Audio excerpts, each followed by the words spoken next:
3 years on the road to redemption at age 39. After all those years, not looking at myself in the mirror and all. You get no respect for such a thing in a bar. No, it's a desperate corner. All they want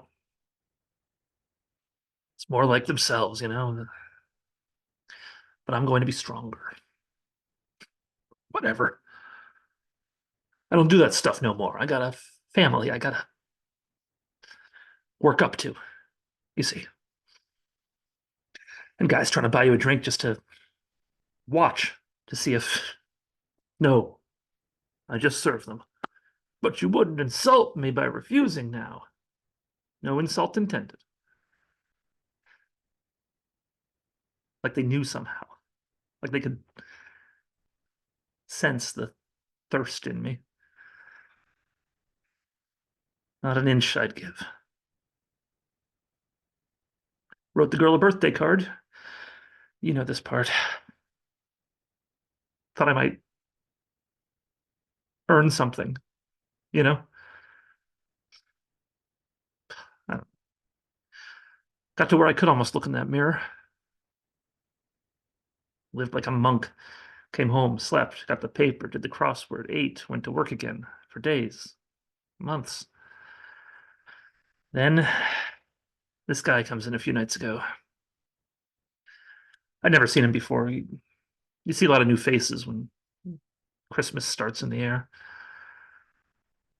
He's quiet, like some are, but different. Haunted, like. I start talking to him, trying to be a good soul, and I find out he was from the same place. See, from the same, he was in the Pacific. Our ships could have shook each other's. And there he was, in town for some funeral or some such.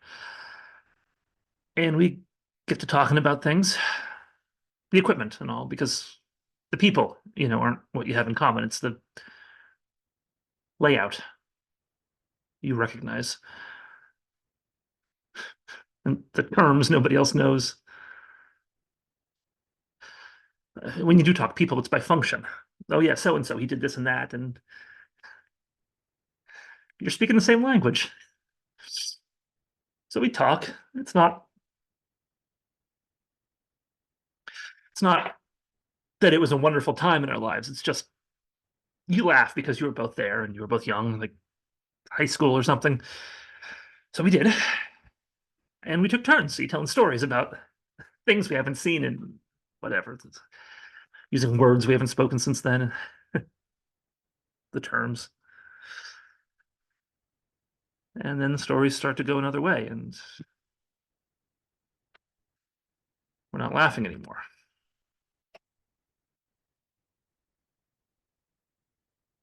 And even before I realize it, telling him about something I never said out loud, about that third straight day when the planes wouldn't stop coming. Hours. My hands numb from the vibration of the rounds, and them not stopping, just swooping in, and me praying for a bullet to sneak through before they were trained for that, to come in low. And how could any, it was a commitment I couldn't match, see, because I wanted to live.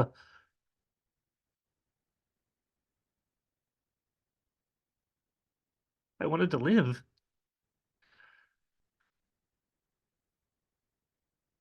All there was this little hole, this little window. You didn't even see the result. You just listened. Like reading every third word of a book, no context, no way to explain for yourself for 3 days.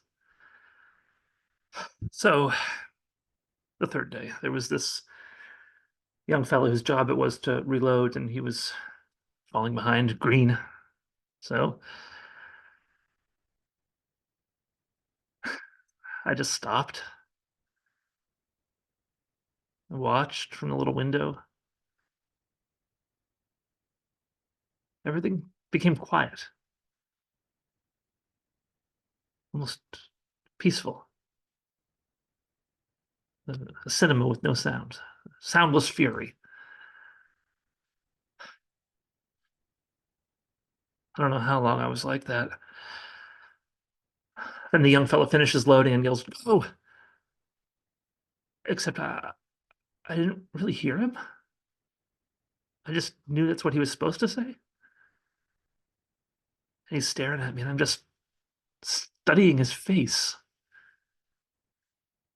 Barely a whisker on him after 3 days, a real kid. And the face starts screaming, but I'm not hearing. It's just sitting on a fresh round, watching. Then the young fellow looks scared, more scared than he'd been through the whole thing. And he runs off. And I'm glad because I get to watch through the little window again. Look at all the colors and such. I don't know how long I was like that either.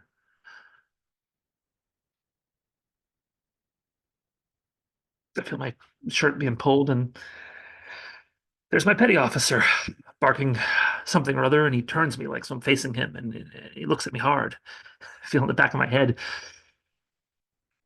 Then I'm being led away down to a lower deck, and I'm thinking they're taking me to the brig. I guess I'd started thinking a little by then. But it was the sick bay. I remember thinking, what am I doing here? There's nothing wrong with me. But I couldn't,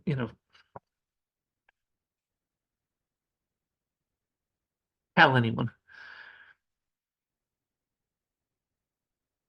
because all I could do was watch.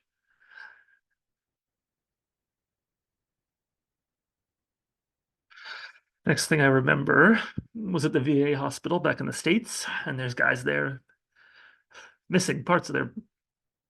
And every time I see them, I don't belong here. I'm not. I'm able-bodied. Except now it's been weeks since I've spoken a word. And I feel like I'm being irresponsible. Me, who raised my brothers and sisters while my mother was off. You know that story. I kept telling the doctor I wanted to go back. At least I thought I told him. My lips wouldn't work with my mind, see.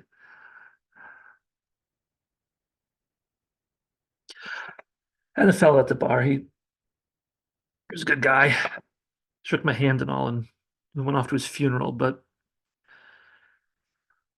there was a difference now, you see. Because he stayed and fought. And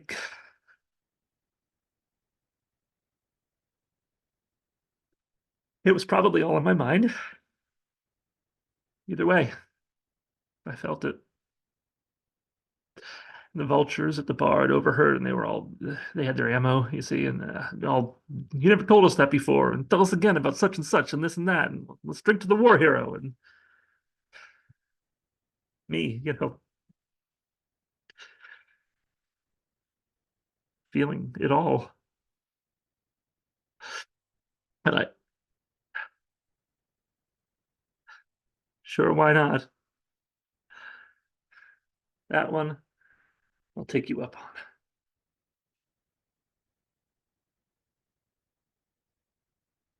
And already you're slipping.